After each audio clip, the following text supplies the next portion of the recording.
Hello friends, मैं पंकज अग्रवाल बरेली से आपका स्वागत है मेरे चैनल पे। और आज हम लोग पहुंच चुके हैं चैप्टर 11 इंटरनेशनल बिजनेस, जो कि बिजनेस स्टडीज सब्जेक्ट का है। एनसीईआरटी बुक क्लास 11th का हम लेके चल रहे हैं।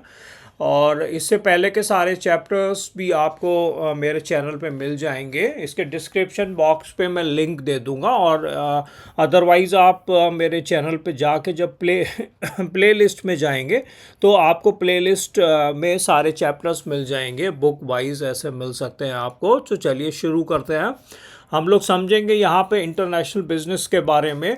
तो सबसे पहले हम लेते हैं मीनिंग ऑफ इंटरनेशनल बिजनेस। तो देखिए, ये बताया कि इंटरनेशनल बिजनेस का मतलब है कि हम बिजनेस कर रहे हैं अपने कंट्री से हट के और किसी और कंट्रीज़ के साथ में जब हम बिजनेस कर रहे होते हैं तो वो इंटरनेशनल बिजनेस कहलाता है। ये बताया कि यहाँ ये ट्रेड के फॉर्म में हो सकता है, इन्वेस्टमेंट भी हो सकता है, और भी कोई फॉर्म इसमें हो सकता है। एक्सपोर्ट इंपोर्ट की भी बात करेंगे और क्रॉस बॉर्डर इन्वेस्टमेंट की भी हम इसमें बात करते हैं। फीचर्स ऑफ इंटरनेशनल बिजनेस की बात है तो आ जाएगा कि दो या दो से ज़्यादा कंट्रीज़ के साथ में व्यापार किया जा रहा है, उनके बीच में व्यापार हो रहा है। और फॉरेन करेंसी को यूज़ करना पड़ेगा जब हम दूसरे देश के साथ में डील कर रहे हैं।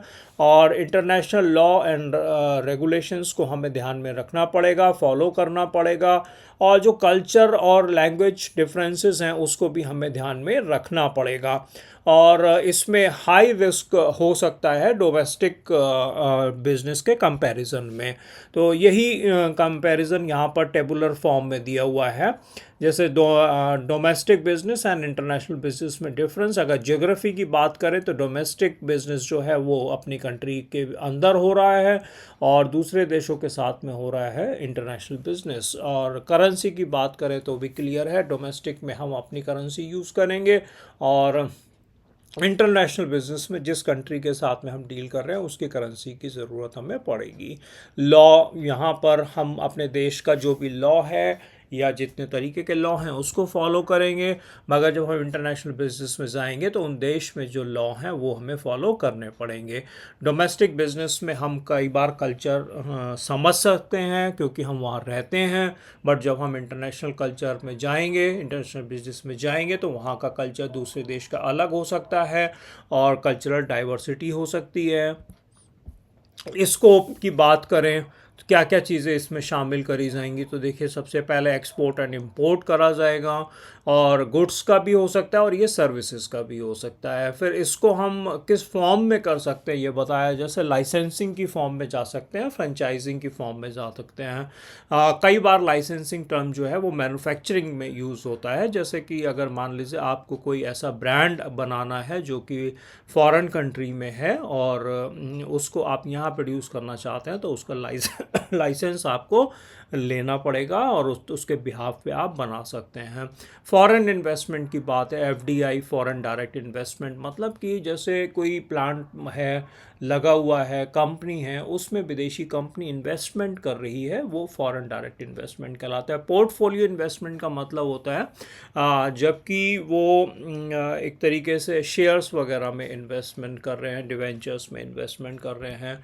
और बेनिफिट्स की अगर हम बात करें इंटरनेशनल बिजनेस की तो ये नेशंस को भी होता है और बिजनेसेस को भी होता है। तो नेशंस की अगर हम बात करें, कंट्रीज़ की बात करें, तो कंट्री को फॉरेन एक्सचेंज मिलता है, उसके लोगों का स्टैंडर्ड इम्प्रूव होता है, वो बेटर फैसिलिटीज़ ले पाते हैं, उनकी इनकम बढ़ जाती है और स्पेशलाइजेशन को बढ़ाता है। क्योंकि अगर हमें विदेशों में चीज़ों को बेचना है, व्यापार करना है, तो बढ़िया चीज़ बनानी पड़ेगी। एम्प्लॉयमेंट अपॉर्चुनिटी भी प्रोवाइड करता है। बिज़नेस को क्या फ़ायदा होता है, अगर बिज़नेस आपका बिज़नेस विदेश में बिज़नेस करेगा तो आपको एक ज़्यादा बड़ा मार्केट मिलेगा, आपके प्रॉफिट बढ़ जाएंगे, आपको इकनॉमीज़ ऑफ स्केल मिलेगा। इकनॉमीज़ ऑफ स्केल माने बेनिफिट्स जो कि बिज़नेस को मिलते हैं जैसे जैसे बिज़नेस का साइज़ बढ़ता चला जाता है। New resources, new technology technology हमें मिल सकते हैं। प्रॉब्लम्स भी आती हैं जब हम इंटरनेशनल बिजनेस की बात करते हैं, जैसे कि बहुत सारी करेंसीज में हमें डील करना पड़ेगा, उनके एक्सचेंज रेट अलग हो सकते हैं, ट्रेड बैरियर की बात हो सकती है, कोई टैरिफ हाई हो सकते हैं, जैसे अभी अमेरिका ने कुछ कंट्रीज़ पे टैरिफ बहुत ज़्यादा बढ़ा दिए। कोटा हो सकता है कि कितनी क्वांटिटी हमें इस देश से मंगानी है और उसके अलावा नहीं मंगानी है।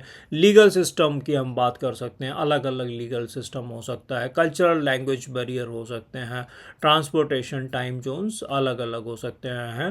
तो ये चीज़ें जो हैं वो प्रॉब्लम्स के रूप में आ रही हैं।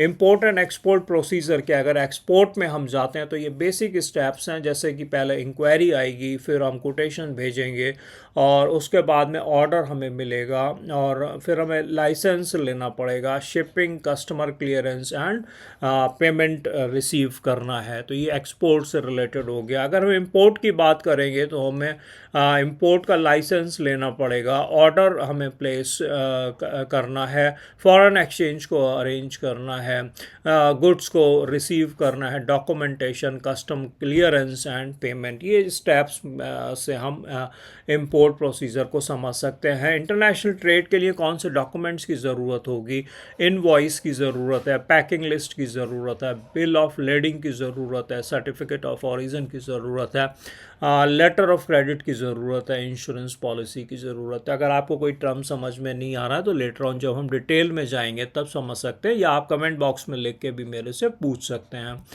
और ये कंक्लूज़न हो गया इस तरीके से। और ये मैंने एक 6-7 मिनट में कोशिश करी है कि इस चैप्टर 11 इंटरनेशनल बिजनेस का आपको ओवरव्यू मिल जाए।